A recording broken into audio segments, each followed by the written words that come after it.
आमच्यासाठी ते दागिने म्हणजे फक्त सोनं नाहीये, एक अनमोल ठेवा आहे, आमच्या बहिणीचा आठवण आहे, आमची भावनिक गुंतवणूक आहे.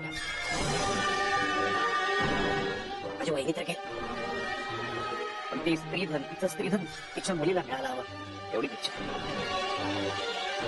काही करून ते बाकी करणार प्लीज. नागराज शांत. काका पाणी आणू? माझा विश्वास आहे दागिने आपल्याला नक्की परत मिळतील. अरे पोलीस खऱ्या चोरापर्यंत नक्की पोहोचतील, खात्री आहे मला. मिसेस किल्लेदार, तुम्ही पूर्ण वेळ घरीच असता ना? म्हणजे तुम्ही जास्त वेळ घरी असता आणि तुमचं सगळीकडे नीट लक्ष असेल, बरोबर ना? गेल्या काही दिवसात घरात किंवा घराच्या आजूबाजूला संशयास्पद असं काही घडलं आहे का? किंवा घरातल्या कोणत्याही व्यक्तीच्या वागण्यात बदल झालेला तुम्हाला दिसला आहे का?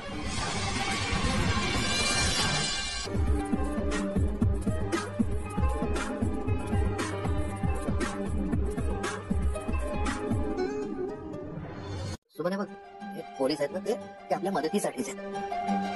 तू शांतपणे उत्तर देता ना, काळजी नको.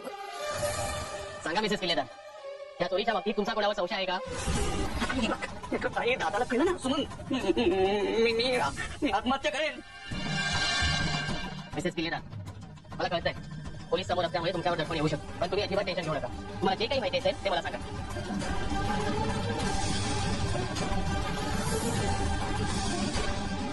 मूर्ख बाई, आता पोलीस